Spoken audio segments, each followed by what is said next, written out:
It's Tuesday, the 24th of January, 2023. Welcome to the Fast Five by Fear and Greed, where we give you the top 5 business stories you need to know in just 5 minutes. I'm Michael Thompson, and good morning, Sean Aylmer.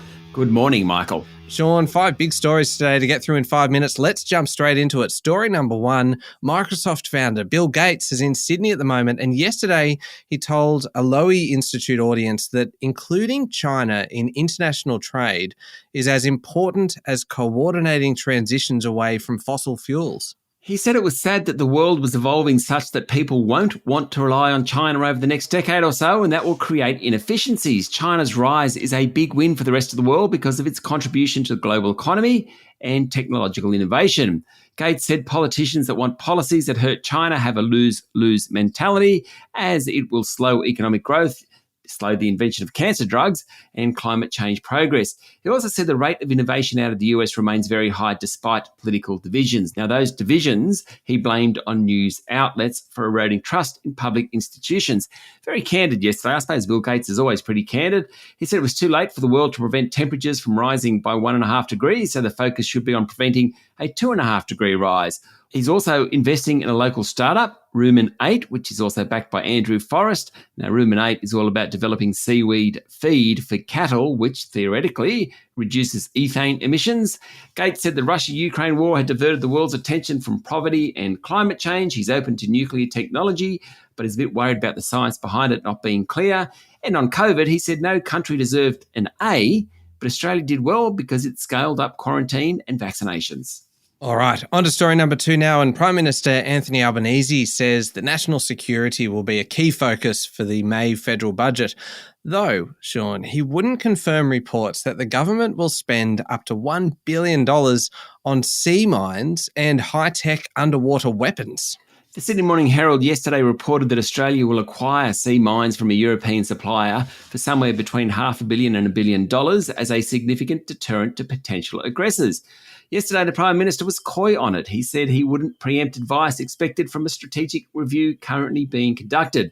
Now, the government expects to receive the report next month and will also look at how Australia could shift defence strategies from traditional land-based conflict to modern warfare, things like missile defence through to cyber security. The PM also hinted that Medicare will undergo a major overhaul, saying it's been struggling to keep up. Strengthening Medicare is among the government's highest priorities, and Mr Albanese hinted that the government will share the load of primary care in a blended system.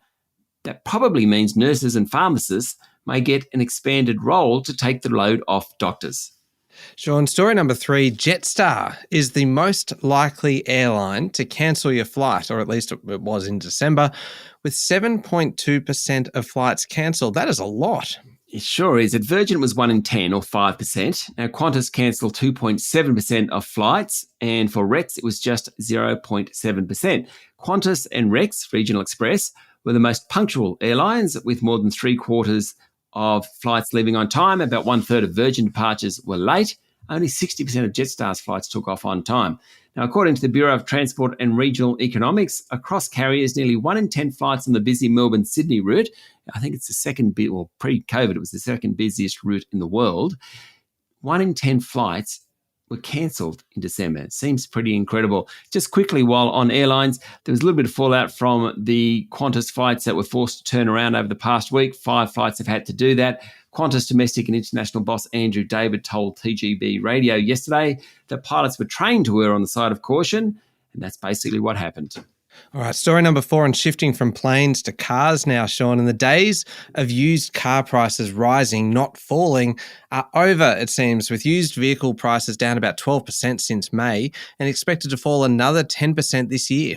But Michael, if you're buying a used car, you're still paying about 50% more than pre-pandemic, according to Moody's Analytics. With the supply of new vehicles improving and expected to continue to do so, used car prices are under pressure. Add to that higher costs via interest rates or just living costs really, maybe you'd be better off to wait a few months before buying a second-hand vehicle. Interestingly, used electric vehicle prices are also falling. They've done so for 7 months in a row, albeit modestly.